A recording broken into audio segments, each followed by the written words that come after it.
Visualize yourself performing the movement and perfect the form and engage the muscle you're working on. Welcome to Reps and Redemption, a podcast for moms who want to prioritize their health and build strength from the inside out. Hey there, mama. I know you long to find the joy in all the things homemaking and motherhood while showing your kids that you don't have to give up on yourself, your goals, or your desired quiet time with Jesus just to be a good mom. I'm your host, Ashley Harvey, former college athlete, wife, homeschooling, faith-filled homemaker, mom of 4, nutrition and strength training coach. If you're ready to take control of your health, lose fat, build muscle, and faith, you're in the right place. Grab that iced coffee and let's dive in. Hey there, welcome back to the show. I am so grateful you are here. I hope you enjoyed last week's episode with our special guest, Ren Jones. I really love that I was able to have a man on the show and get his perspective on all things strength training for women. And I find that anything that can encourage and inspire you while you're listening, or even if you just find 1 or 2 golden nuggets during the show, it is so worth it to me. And I feel like that's what these interviews do for Reps and Redemption. So if you feel like you have something to offer or share, I would love to invite you onto the show. Just send me an email at repsandredemption@gmail.com. And we can move from there. I would love to book more guests that just lift the audience up, encourage the audience, and help us all to be better moms, healthier moms, and more bold, faith-filled homemakers.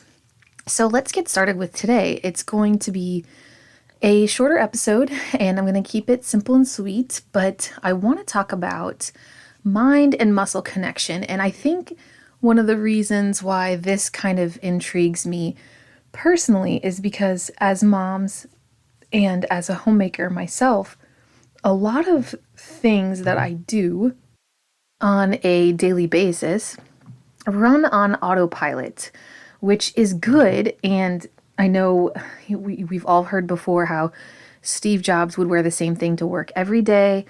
The all black outfit to take decision making and not like out of his routine and to not have to use any brain power on that.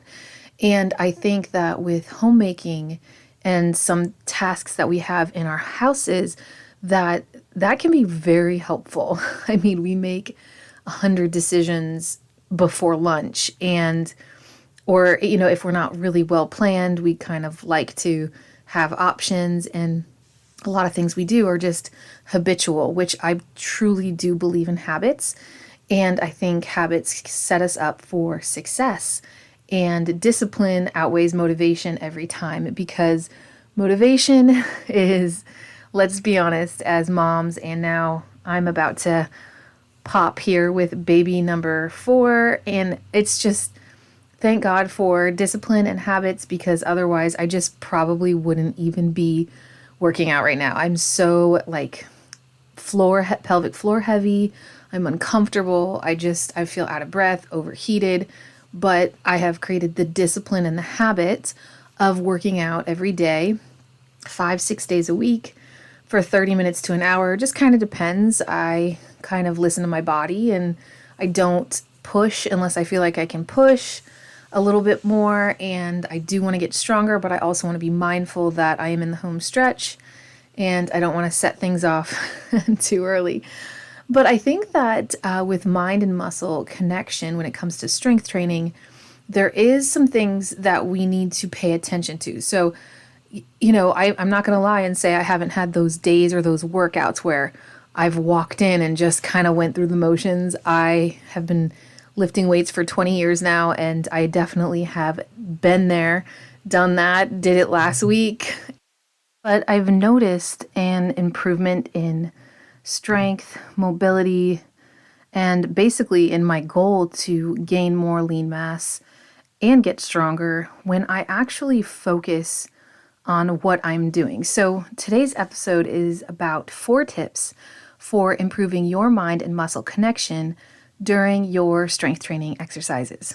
So number 1, what I would suggest is to focus on the contraction. So what this means is as you're lifting, focus on squeezing the muscle you're working for a few seconds before you release it. And this will help you feel the muscle working and improve the mind-muscle connection. So when it comes to focus, what I've also, understood a little bit more is, it's fine. We're moms, we're busy, we're always with our kids. This is our happy hour. This is our time to push ourselves. But also it is a challenge to put my phone down. I like to check my email. I like to, pick a podcast. So what's helped me focus more, and if you look around the gym too, you'll see most people on their phones during the rest period. And that's totally fine. If that's your call, you do what's best for you. But I have found success. And what I would suggest is choosing what you're going to listen to before you even get in the gym. That way, and you're not like show hopping, which I've also done in the past, or you're not just kind of mindlessly scrolling, which I've also done in the past, just like everyone else. And this helps you focus on your sets, how many sets you're going to do and how many reps you're going to do. And you want to focus on contracting the muscle because this is when squeezing and working it for a few seconds before releasing it will help you feel it working. Number 2, if you're struggling to feel the muscle working, try using a lighter weight first to focus more on the contraction and the movement. And this way, you can really focus on the motion without worrying about lifting too heavy at first. If this has been something that, you leave the gym and you're like, what did I even do? Did I even I worked out. I sweat. But you can't really remember. It's because we're so distracted and infiltrated with so much content, with so many worries, with so many plans for the day. And I've noticed when I've really paid attention to my reps, I am just way more in tune with my body, and my mind understands that we're working. My body gets it as well, and I'm just happier. Number 3, slow down the movement. I remember I've said this before on the show that my first weightlifting coach ever was just always telling me slow and controlled, slow and controlled. When you slow down the movement, you give yourself more time to focus on engaging your muscles, and this can help you feel it working more and improve the mind-muscle connection again. So working it a little bit slower, not flying through your reps, flying through your sets. Obviously let's not sit and rest for 10 minutes, but lift, rest for a minute and a half, and move on. And you don't need to be in such a rush. And I've talked about this, I can't remember which episode it was, but if you only had 20 minutes at the gym, you still don't need to rush. Like, you can pick 2 or 3 things that you truly focus on. You could do three sets of 15, 3 sets of 10, 3 sets of 8, whatever your happy place is, depending on how heavy you're lifting, of course. And that will help your mind and your body work together. And I think too that I'm talking about this now while I'm pregnant and I am approaching 34 weeks. And I really do think there's something about mind-muscle connection, especially when it comes to pregnancy as well as strength training, and understanding that our body was made to do these certain motions and these certain things when it comes to childbirth, and then how much more so, lifting weights and getting stronger. And number 4, visualize the movement. So before you begin the exercise, visualize yourself performing the movement and perfect the form and engage the muscle you're working on. So what this means is if I know, for example, that I'm going to do squats like I did this past Wednesday, and I really wanted to focus on my mind and muscle connection and understand like what body parts I was truly working on and really feel it.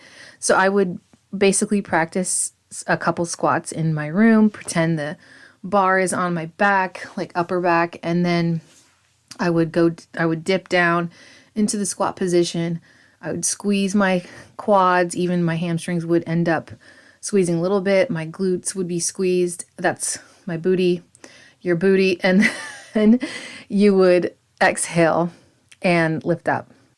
So mind and muscle connection while strength training really will just help us be more in tune with our body, be more aware of the movement, and understand like what exactly is it that we're doing. And in turn, our muscles will respond. They will tear down. We will rest. They will build up leaner and stronger. And we kind of have this coexistence here with the mind and the muscle working together for the outcome that we truly desire. And I think that when we go into it knowing what we're going to do, and to be honest, this past week, I've noticed the difference because I've been studying a little bit about mind-muscle connection, thinking about it, researching it, and also this week, I didn't have a plan. My goal was to just work out for 30, 45 minutes every day and listen to my body and see what I wanted to do. And there was a couple of days that I didn't have a plan. I was like, I'm just going to go in and get it done. Well, that one felt a little rushed, and I also did not feel like I really truly connected with my workout. But the ones that I did plan, where I knew I was doing legs, where I knew I was doing shoulders, back, and biceps, I felt so much better, and I felt connected to my body, and I felt like I actually had my mom break, my me time. I still was able to get a little bit of work done in between sets when I, check my email, which this is not the time, but every now and again I will do that depending on how much time I have in the gym and what I have going on later. And usually what I try to do is, since I'm really wanting to focus on the exercises at hand and what I am doing, I really try to just pick one or two things I know I'm going to listen to and not try to jump on social media or watch YouTube shorts and try to get my mind off what it is I'm doing, because really it is super distracting. And I've also noticed that it doesn't really add anything to my life. So I have a few things to process and really decide on. What am I keeping in my life and what am I releasing? But I do know that I want to be more present. And when we, as homemakers, stay-at-home moms, and just, trying to do this thing, it's so much better when we understand what's going on, when we're present with our kids, even when we're present washing dishes and thanking God that we actually have food to eat, and being more mindful of that. I think a muscle-mind connection in strength training can cross over into our homemaking roles and our childcare roles and loving our kids and our families. It's just causing us to be more present is what I really think it comes down to. So I hope that this has encouraged you to be more present during your workouts. And maybe for you, if it's not podcasts to listen to, it's music, or maybe it's nothing, like find your thing and be more in tune with your body. And this will help you understand where you're at too, strength-wise. So let's go over the 4 tips for improving your mind and muscle connection during your workout. Number 1, focus on the contraction. Number 2, use lighter weights if needed. Number 3, slow down the movement. Number 4, visualize the movement and know what you're going to do before you get there. If this episode inspired you, will you share with a friend? I would be so grateful if you would leave a podcast review on your listening app of choice. Remember, the content provided in this podcast is for informational and educational purposes only and is not intended to be a substitute for professional medical advice, diagnosis, or treatment. Please seek the advice of your qualified healthcare provider with any questions you may have regarding a medical or health condition. Remember, be bold, mama, and live well. Until next time.